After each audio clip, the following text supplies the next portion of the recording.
Siapa bilang pembelajaran PJOK tidak bisa menggunakan papan interaktif? Justru inilah yang membuat pembelajaran jadi lebih bermakna. Selama ini, PJOK sering dianggap cukup dengan lapangan dan peluit saja. Padahal, pembelajaran hari ini bukan hanya soal bergerak, tetapi juga soal memahami, merefleksikan, dan membangun karakter siswa.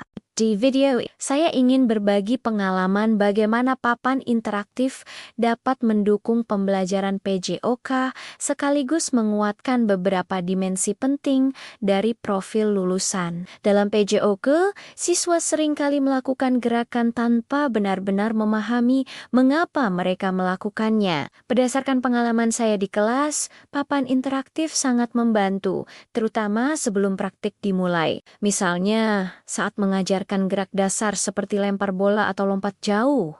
Saya tampilkan urutan gerakannya di papan interaktif. Saya mengajak siswa untuk mengamati, menunjuk bagian-bagian penting, dan bahkan menjelaskan ulang dengan bahasa mereka sendiri. Di sini, bukan hanya keterampilan fisik yang dilatih, tetapi juga penalaran kritis mereka. Siswa belajar menganalisis mana gerakan yang benar dan mana yang perlu diperbaiki. Manfaatnya terasa jelas sekali saat mereka turun ke lapangan. Gerakan mereka jadi lebih terarah.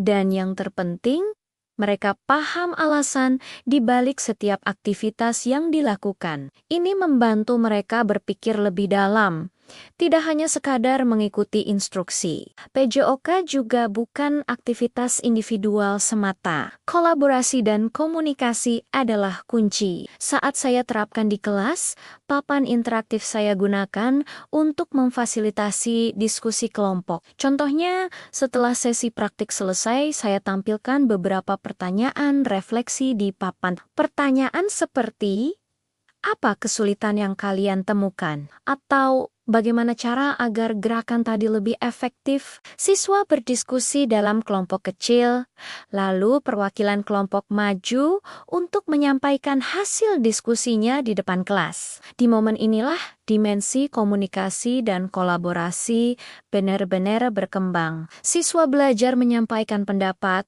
mendengarkan temannya dengan baik, dan menghargai perbedaan pandangan. Jadi, pembelajaran PJOK tidak berhenti saat peluit ditiup, tetapi berlanjut dengan membangun interaksi sosial yang sehat dan positif di antara mereka. Terakhir, papan interaktif juga sangat efektif untuk menguatkan kemandirian dan kesadaran siswa akan gaya hidup sehat. Berdasarkan pengalaman saya sering menampilkan ilustrasi berbagai aktivitas fisik sehari-hari di papan. Misalnya, gambar orang berjalan kaki, naik sepeda, atau membantu orang tua di rumah. Siswa kemudian diminta untuk menilai diri sendiri. Aktivitas mana yang sudah rutin mereka lakukan dan mana yang belum. Di sini, kemandirian siswa mulai terbentuk. Mereka tidak hanya bergerak karena perintah guru di sekolah, tetapi mulai sadar akan pentingnya aktivitas fisik dalam kehidupan sehari-hari mereka. Ini sangat sejalan dengan tujuan membentuk karakter siswa yang mandiri dan peduli pada kesehatannya sendiri, baik jasmani maupun rohani. Jadi, pembelajaran PJOK dengan papan interaktif bukan sekadar ikut-ikutan tren teknologi. Ini bisa menjadi sarana yang sangat kuat untuk menguatkan penalaran kritis, komunikasi, kolaborasi, kemandirian, dan kesadaran hidup sehat pada siswa. Tentu saja, semua kembali pada pola pikir kita sebagai guru. Papan interaktif hanyalah alat. Yang membuat pembelajaran PJOK benar-benar bermakna adalah guru yang mau terus bertumbuh dan merefleksikan praktik mengajarnya. Kalau Anda adalah guru PJOK yang ingin menciptakan pembelajaran yang lebih selaras dengan profil lulusan dan relevan dengan kebutuhan siswa zaman sekarang, jangan lupa subscribe channel ini.